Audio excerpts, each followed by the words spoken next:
On this episode of EDUCAUSE Shop Talk, I talked with Kristen Gay, Nicole Muscanell, and Liv Gjestvang about some of our EDUCAUSE workforce research as well as its implications for higher ed institutions today. It was a really great conversation about the two latest EDUCAUSE workforce reports, as well as some really specific strategies about how higher education leaders can support their teams, free up capacity for strategic work, help folks understand the meaning of their work, which we really see as a driver of employee retention and satisfaction. And then also where higher ed as a community can come together in order to support our workforce, which is really the future of what we do as technology professionals.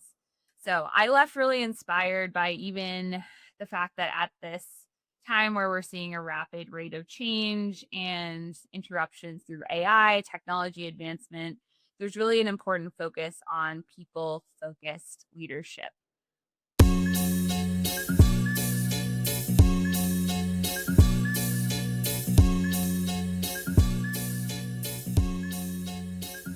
Hello, everyone, and welcome to EDUCAUSE Shop Talk.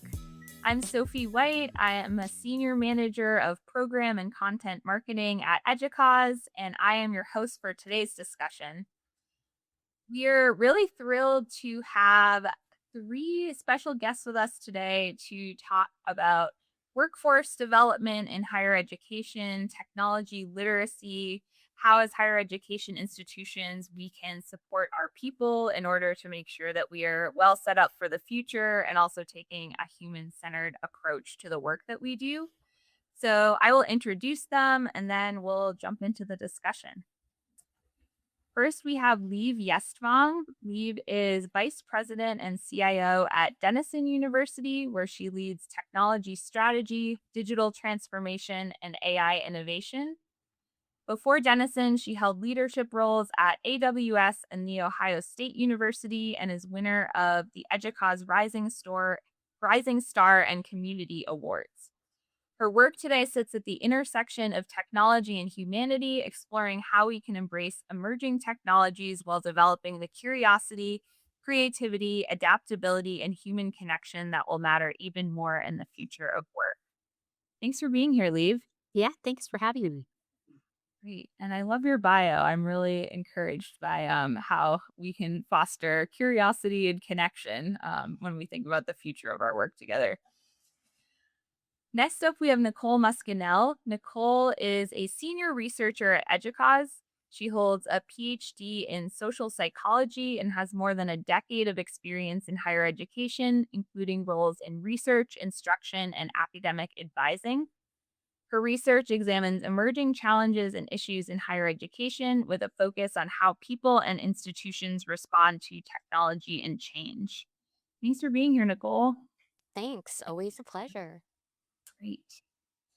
And then finally, we have Kristen Gay. Kristen is a researcher and experienced educator dedicated to advancing learning through data-driven insights with an emphasis on student needs and engagement.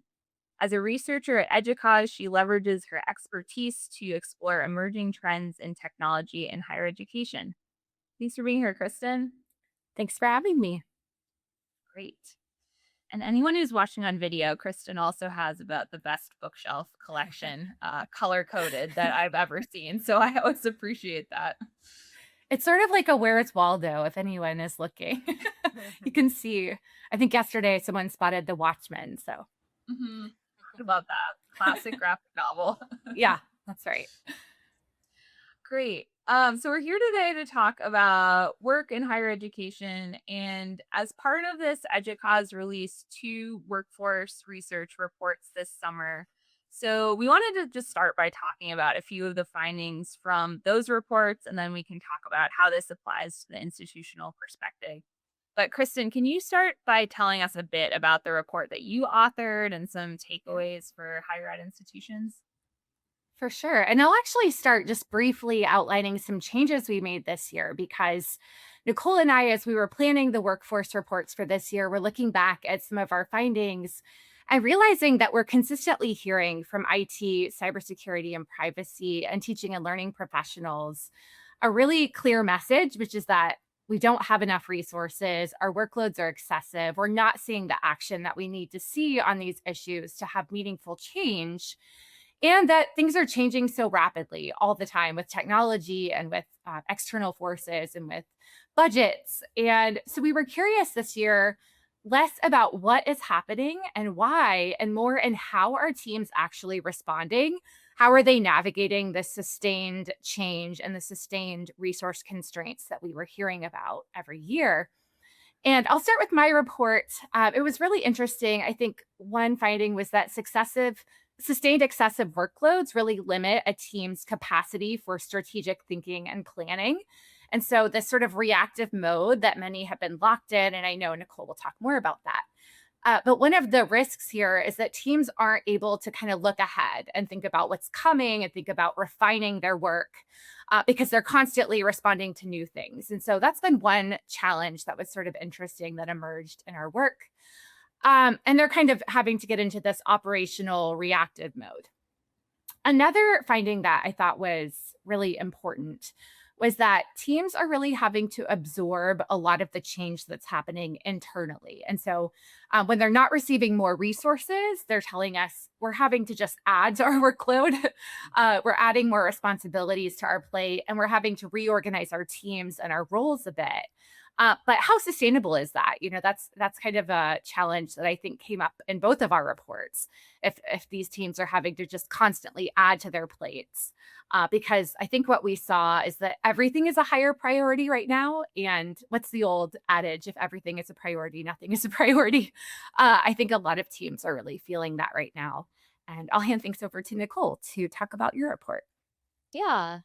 I just want to say these two are meant to be companion reports. So I definitely encourage everybody to, take a look at both of them. They really go hand in hand. And um, I would say they have a lot of overlap, and um, both of them kind of inform each other. So definitely check them both out. The second report, which is the one that I authored, took a deep dive. Like, we basically, because for so many years in our workforce research have been hearing that same story of, resources are not growing.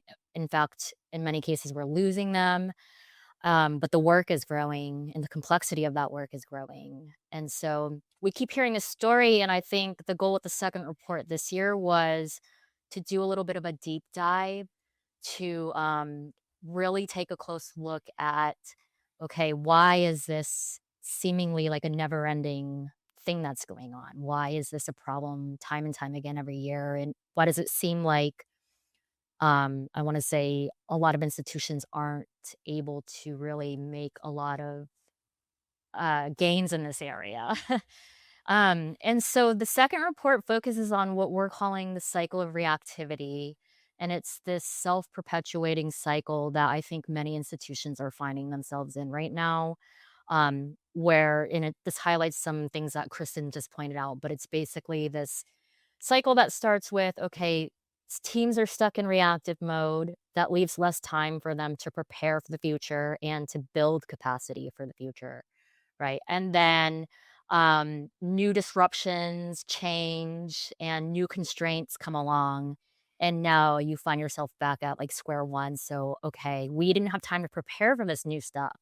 And so now we're back in reactive mode with the new things. And we're stuck in this cycle of never being able to improve for the future.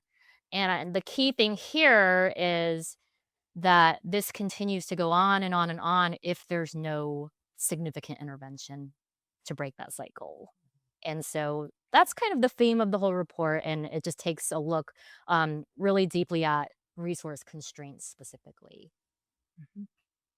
Yeah. And if I can just add one brief comment to that, I think we're making educated guesses about where things are headed. But I think part of the challenge and part of the reason for the perceived inaction on these issues at institutions is that there's still a lot of uncertainty about where AI is going, where a lot of budget concerns are going, even external pressures. And so I think that's a real challenge to grapple with as well, that it's going to be hard for institutions to narrow their focus and their priorities when they don't know where things are really headed. Not that we're completely uneducated there, but no one knows for sure. Yeah, that's a great point. And I know that in the reports I saw a lot about change fatigue too, that staff members are really exhausted by the pace of change and having to adapt to all of these changes at the same time, as well as that uncertainty. So definitely a tough landscape. I'm curious, Liv, what is this bringing up for you? Is this resonating with your reality as a technology leader and as part of this community? Or what do you think? Yeah, I mean, I think it absolutely does, and I think that, um, I first of all, I really appreciate Nicole and Kristen, the focus that you're bringing to kind of what can we do, right? Not just what is happening and what will continue to happen, but I think this has been kind of a long-term trend, and I think it's accelerating, and so to me, I think a lot about the kind of 2 levers that I think of that we have in this situation. And one is, what is our ability to better predict the workloads going forward or try to adjust to be able to reduce some of those or staff up for them. That's tough right now on a lot of levels.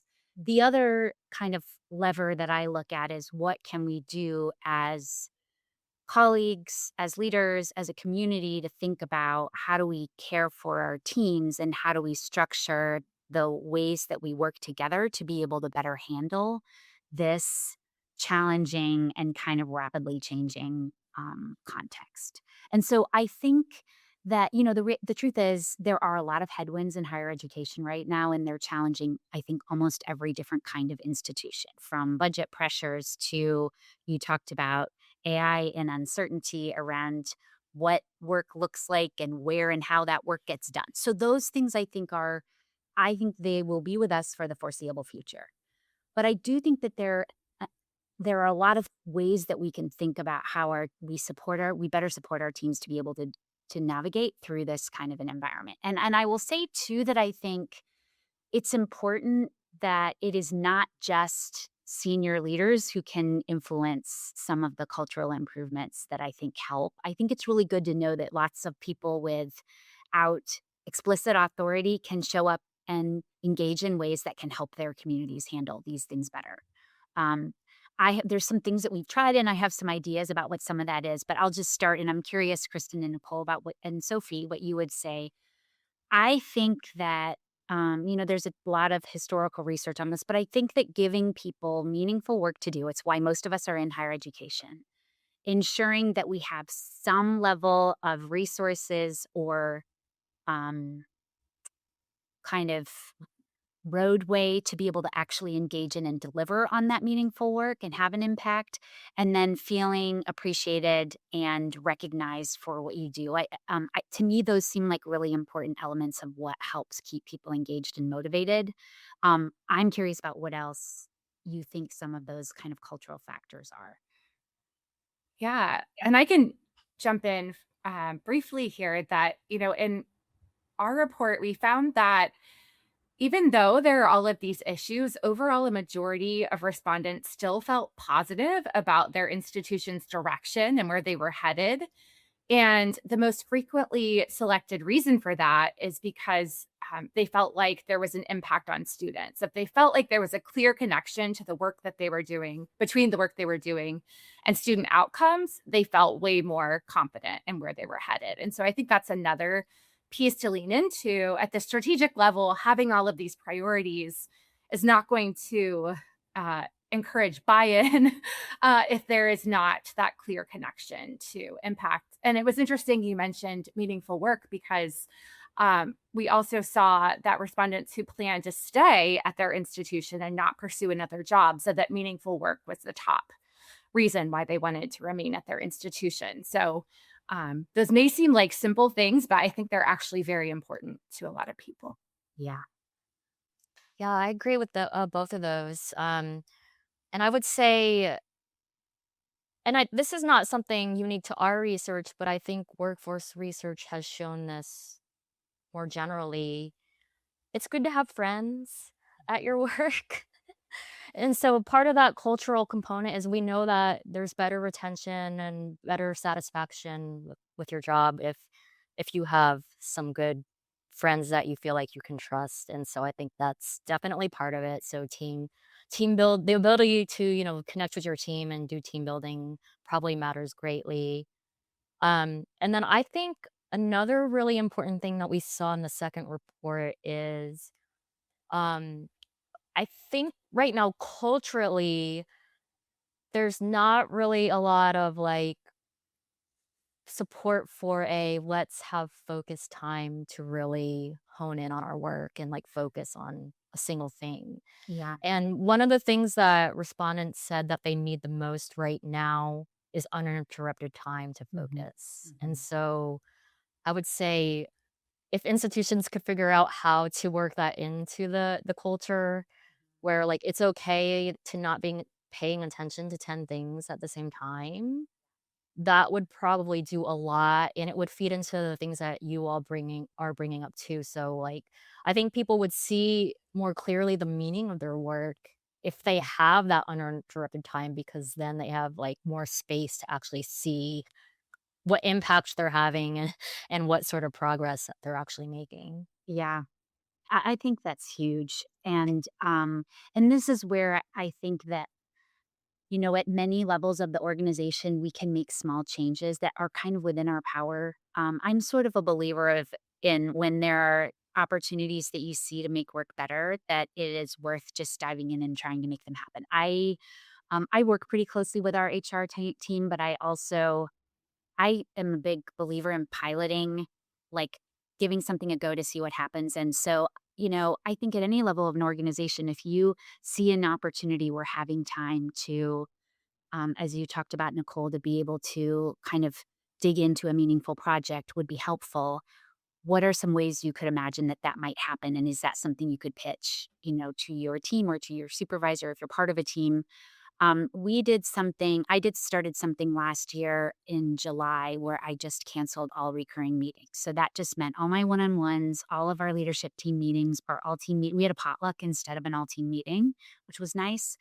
Um, but that was incredibly helpful to me. And I think it was really helpful to the team too. I was there at work. I was fully available when people had things that came up that we needed to talk about. But what it meant was the conversations we were having were ones that needed to happen at that time. They weren't just the kind of regular cadence of day after day of meetings. And there were times where we were sitting down and doing like a 2-hour whiteboard AI strategy session that was actually a really different kind of conversation. So that was really helpful to me. I did it again in December, which was nice because people could kind of take some space to plan, wrap up the year, plan for what was coming in the next calendar year, and then just did that again. I just met with my leadership team for the first time yesterday. So it actually went into August and asked if people felt like, had they missed us not being together as a leadership team? And again, we're working in the same building. We're still talking with each other. But I think there was just a tone of just a little bit more calm that I think at this time of year, it's helpful to have some time to look back at what have you done over the last year and put our heads together on where we're going. So that kind of space, I think, was really helpful. I have a person, Christine Stevens, who runs our client experience team, and she just decided she wanted to give her team time for sprints. So they take a week or two when they have it at the time of year where they have a slightly slower cadence, and people each pick something they've meant to dig into or they want to do more of, something they've tried to finish and haven't gotten through. And they report out. I think they do a daily stand up and they're reporting out with each other. What are they working on? What progress are they making? But they have some set aside time. And I think that time, if you can create it, gives you the feeling of accomplishment. It allows you to focus, which is less exhausting than trying to do so many things. Um, and it just lets people connect on delivering an impact. So I think, some of these are small-ish things that just make a difference about how it feels to come into work. And I I love love that. that you're oh, I'm sorry, Sophie. No, We're saying the same thing at the same time. I think we're both agreeing that it's a great example. Yeah, I'm just thinking, I think from my part of my role at EDUCAUSE supporting the young professionals community here and having some sense of agency over the work that you do is so essential too. So I like the idea of, maybe there is something that you've always wanted to work on and you were able to have some say in what you use that sprint time for. It can be so meaningful at how you connect your work to that larger impact too. Sorry, Nicole, go ahead. I just got excited about this Oh, no, concept. it's okay. Um, this happens in regular informal conversations, right?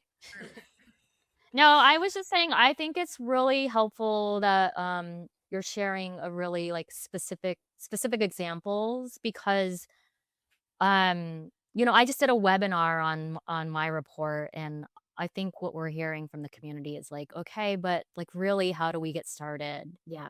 And especially with mine, it's like, okay, you have this whole cycle, so like, where do we even start to break that Yes. cycle? Yeah. And there's not just one place. You could start at a lot of places. So I think right now, a lot of institutions and a lot of teams within institutions are like, just please help me. Like, Yeah. tell me like 2 spots to start. And so I Yes. think that will be really helpful. Yeah. Yeah. We have done, this is where when I said I don't always ask permission, we also started last year to do a restorative day we just did it in over the course of the summer where everyone on the team could take a day and do something that was going to kind of fill them up. And it could be that they were going to take a walk in their neighborhood and have lunch with their kids, or somebody did some work on retiling a bathroom floor. And we asked that they share back in our team chat what they're doing, but like just take a day and, and do like recognizing that restoring ourselves is part of the work cycle, right? There's a great book I'm reading called Rest, and it just talks about how we tend in our weirdly like productivity. I mean, productivity is great, right? But in a culture that's hyper focused on productivity, we can forget that rest, meaning time when you're not actively delivering and engaging, is a really important part of like the cognitive process of creative thinking and coming up with new solutions, and that you need time to like take a walk during the day or grab coffee with someone and ask about their life. And some of those things, I think, A, they're important so that we feel good about work, and B, they do actually change the way that we think and our creativity and our ability to solve problems, right? So sometimes I think like, again, if we can acknowledge that in little ways, that also helps people just feel more seen as a whole person, which I think can help boost some of the engagement. And that feels like something that I saw some data in your report, Kristen, about, confidence in leadership being a big indicator of success. But that feels like something as a leader that, you can protect that time for your team and say, this is a priority of ours. And that can be more challenging if you are maybe earlier in your career to advocate for yourself and that rest. So that feels like a conversation that we still have to have, maybe as a community and society too. Yeah. And I think the reality too is that, you know, this is that pressure between the workloads growing, the resources shrinking, and the importance of meaning being kind of pervasive is like, what it's easy to say, take time to reflect, and it's easy, they are great ideas, but when people feel like the work that's coming to them just continues to grow and maybe they're stable or losing resources, right? There becomes another problem, which is, are there things that we can stop doing, right? And that's tough. That's really, really hard. We did another exercise that I'll give Vantage Consulting credit for. I worked with Shannon Dunn on this, she kind of implementing this model called the 25% plan. And Vantage has designed this model that is essentially a set of successive conversations that start with the individual contributors on your team and then kind of work up to, if you had to look at your week and say, what are the least productive, what am I doing for the least productive 10 hours of my week, right? What does that look like? And then people put that in a spreadsheet. I am really like to be able to engage leaders across my team and like helping facilitate these kinds of conversations. So we had our associate director and director level folks pair up and facilitate conversations with each team to say, what are the themes you're seeing when you look at this 25% of lower value, lower impact work? And we were able to identify some things and then kind of put them into buckets where we said, which of these do we think could have the biggest impact on our organization? And that was really about trying to reduce workload that was less effective. And some of it is we have processes where we're asking people to report out on what they're doing that we're not sure anybody's really looking at. So do we need to do that, right? We had cases where we have people in different locations. So they were spending a lot of time going to transporting to different places for meetings. So we looked at addressing that.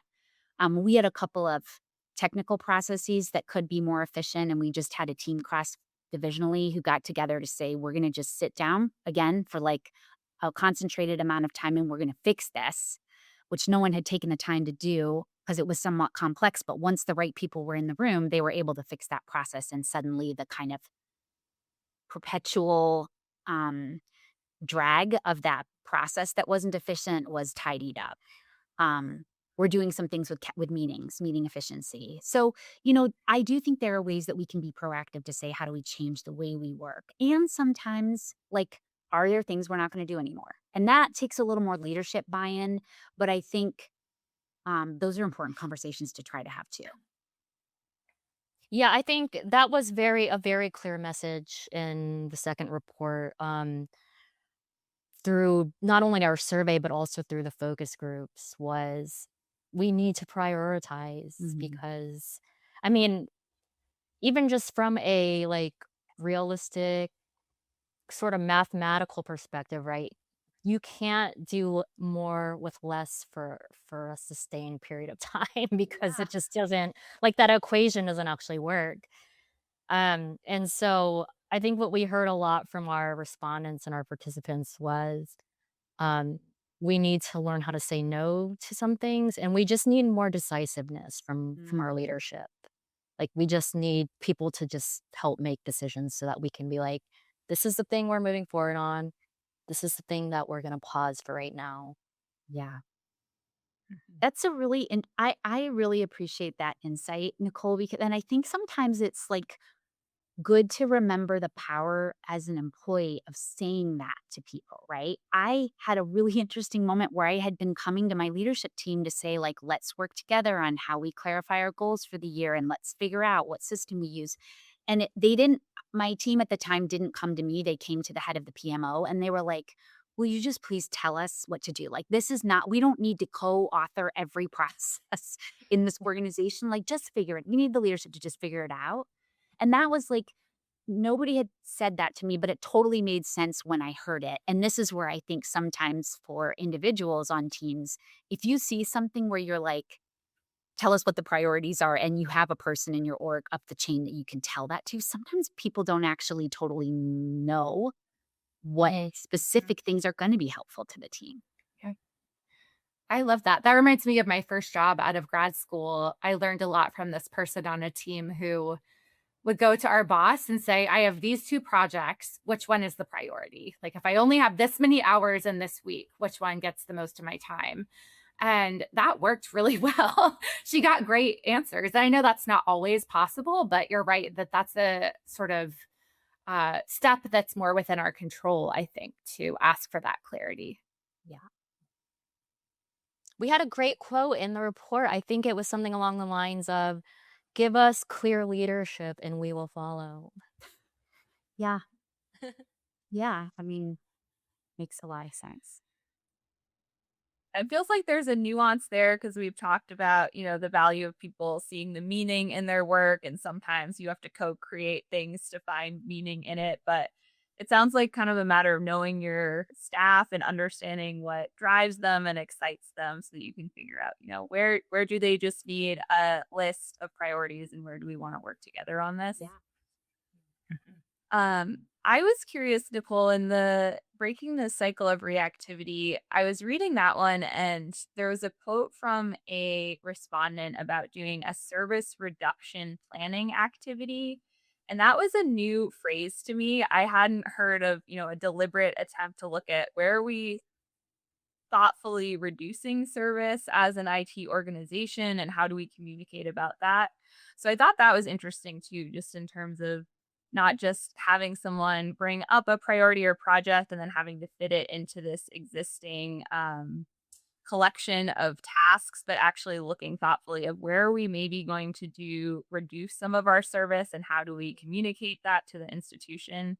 So I don't know. I'm curious if you have thoughts on, how can you do that in a way that's still supporting the institutional mission and supporting stakeholders where they need it, but also reducing services to free up staff capacity too?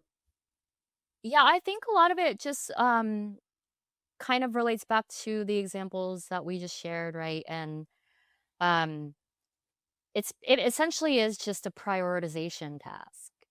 And what I do love is that there are teams out there doing that, by the way. So it means that they are taking a formal approach to prioritization, which I think really is needed.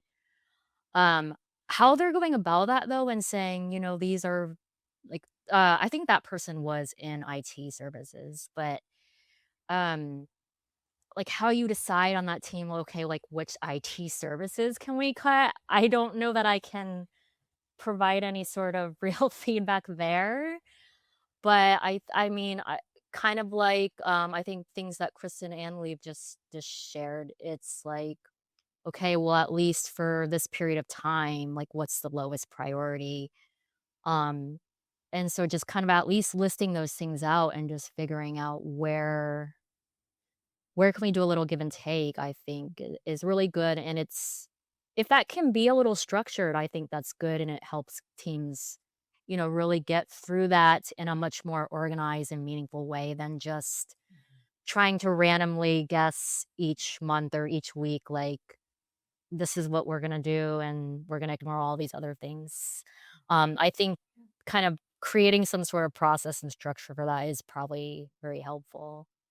And that person just was like, at the end of the day, we knew we had to reduce services in some way because we just have to. It was the only way to get through the meaningful work and to make sure like operations are going to still be running. And so I think if teams can get to the point where they're like, we know we have to reduce services or we have to reduce this thing, let's actually do some of this work in an organized way to plan it out. Like, I think that can be really helpful. And I don't know how many teams are doing that, but it was nice to see that at least some were in our survey. I'm curious, Lee, for you in the CIO role, we've been talking a lot about how teams are handling this and what they can do. But in your role, I'm curious about maybe what's most needed or what support is most needed for making those kinds of decisions about priorities right now. Yeah. Yeah, that's a great question. I do think, I'm very fortunate to work with for a president and with a senior team who's very transparent and work very well together. So we have a state of a college address from the president twice a year and very regular communication about what our priorities are, why they're the priorities, how they're addressing the changing context in higher ed. So that helps our whole community see and be aligned to what our priorities are and why, right? So that's a huge gift. And then we work as a seniors team, the kind of vice president's cabinet, to identify in order to meet these institutional goals, what do we need to be doing as divisions, right? And then that helps me. And I do think it helps to draw the line for my team to say, this is where Denison is going. And these are the things that we have to deliver to support those key priorities institutionally. And now let's look at what's our capacity, right? And one thing I will say is we try very hard, sometimes more successfully and sometimes less, but we try hard to not plan ourselves to 100% capacity for the year because in any role, and especially in IT, things are going to come up, right? So we try to kind of say, what does it look like to plan for 70 or 80% capacity so we have some room when other big things come up. Um, and there are ways that I would say data is really helpful in this and being able to say we can, like, our community is growing, the resources technology teams are asked to provide are growing. How do we continue to, and our team has been growing some, but we are stabilizing. So how do we recognize that we can't, like, as you said, Nicole, we can't just add and add and add. That math doesn't work on that, right?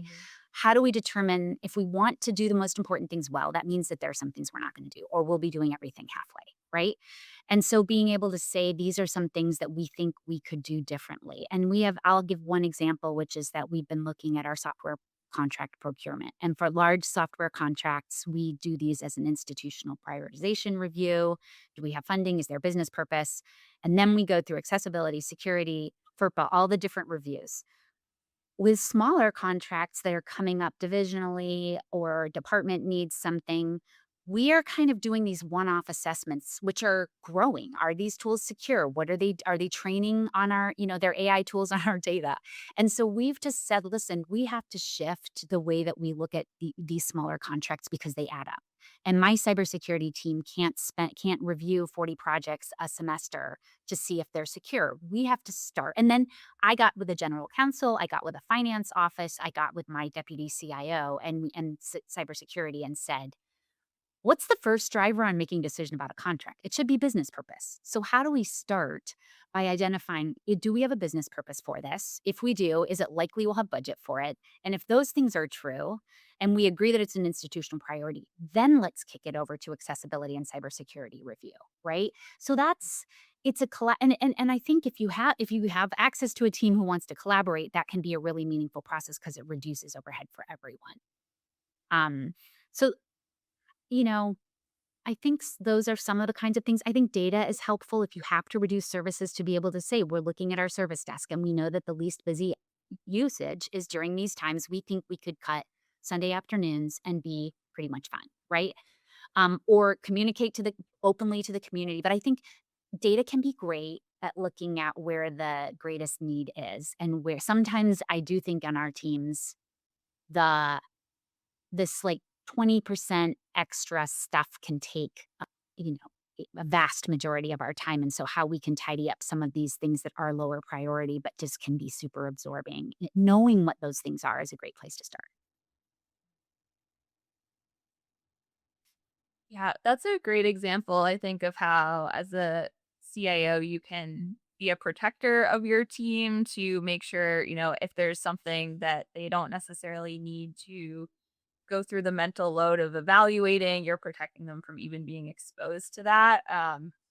I'm curious. I'm thinking about the workforce reports and folks who may be newer in their careers and are really ambitious. Maybe they want to be involved in some of those conversations. How do you kind of coach and mentor maybe IT staff who are interested in growing in these positions, even if you don't necessarily have an open position or an ability to promote someone in the ways that they want to?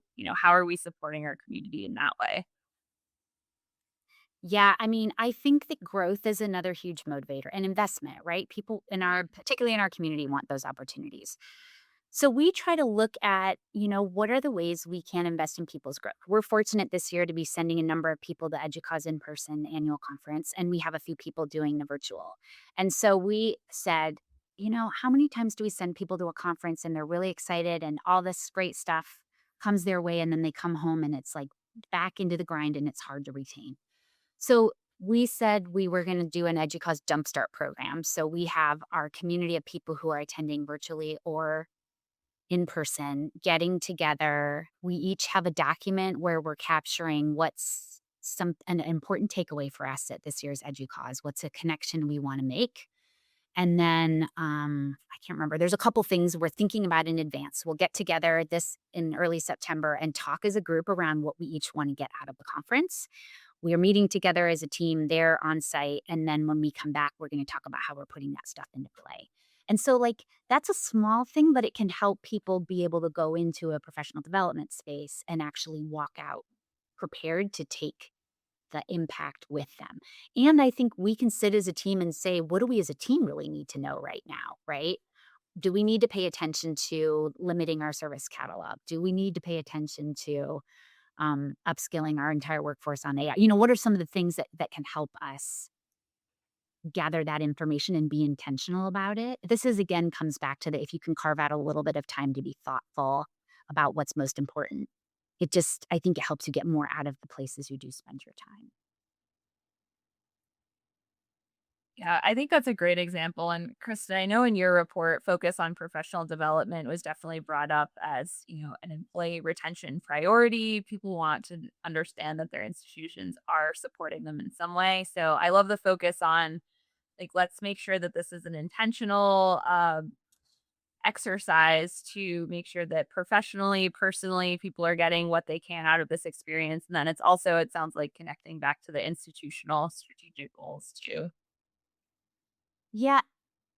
I'm going to add one thing, and then Kristen, I'm curious too about just what else was coming up in the report. But one thing around developing people is that I think that finding ways there's two things that come out of engaging our newer people to our teams or more junior folks is that A, they often have insights that people at other vantage points don't have.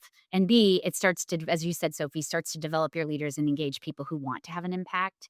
And so I love this +1 model where rather than just like I do meet with my directors, I meet with directors and associate directors. So I spend a lot of time with leaders across our team. But like, what does it look like to have a brainstorming event or a discussion on a team where I say I am inviting, my directs and each of them should bring a +1 from their team who should have a seat at the table and maybe normally doesn't. And then what conversation can we have there to say, what does it look like? What challenges are you facing with balancing your workload? And then we're having that conversation at multiple levels or engaging voices of people who have a different perspective, who want to develop leadership kind of skills and have a seat at the table.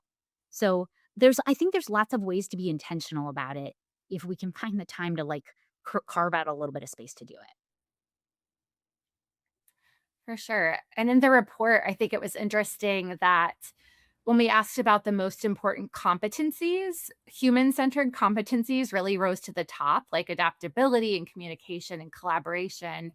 And I don't think that's a surprise given the rapid change that's happening right now. And I would add, I was really excited to see that collaboration was kind of energizing for our respondents. I think it could have been framed and maybe is, understandably, for some people as sort of a necessary, just a necessity in this landscape when there are limited resources. You have to work with other people to accomplish your goals.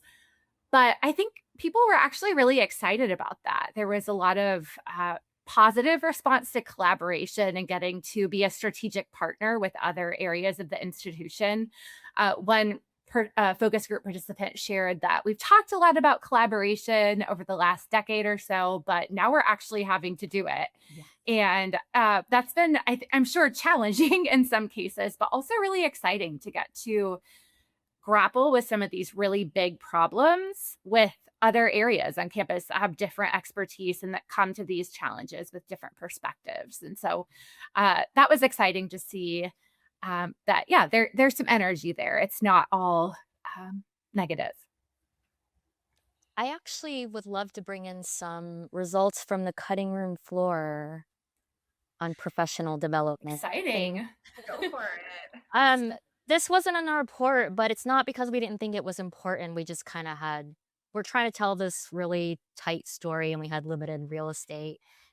But we did have some findings that weren't included in there on professional development. And so one of the things was the top factor that limits ability to participate in professional development was lack of time due to workload and staffing issues. So we see it there. It's like one of the big issues in investing in the growth of your workforce. It's that time and resource issue. The top opportunity type of professional development opportunity engaged in was self-directed learning. That was 83% saying that's what they were doing. And then the other really interesting thing is that the top reason for engaging in professional development in the past year for our respondents was to keep up with emerging technologies. Yes. And so I think based on that, I'm wondering if we're seeing sort of the same thing extending to professional development when it comes to reactivity. I think so with Kristen's findings, we're seeing that, they're like, hey, the human skills are important, communication, collaboration, maybe even leadership. But right now, with some of these data that we don't have in the report, it seems like they're probably kind of in reactive mode with their professional development. So I don't have time to do all these things. These things are important for me, but right now, like, I just need to try to keep up with AI, and that's the only time I have to invest in professional development, and it's kind of on my own, and it's self-directed, and I'm not necessarily just running off to conferences and meetings and whatnot. And again, it's a guessing game. That came through pretty clearly as well, that in terms of AI upskilling, they're making investments, they're doing their best to guess at where things are headed, but it's not always possible. And so they're training for a future that they can't fully picture yet. This is really fascinating. I feel like we could have kind of a meta report on the cycle of reactivity and professional development too. So, yeah, it sounds like we're hearing that protecting time and having a more intentional focus on professional development and the goals for that is also an exercise that is a community we really need to work on ourselves.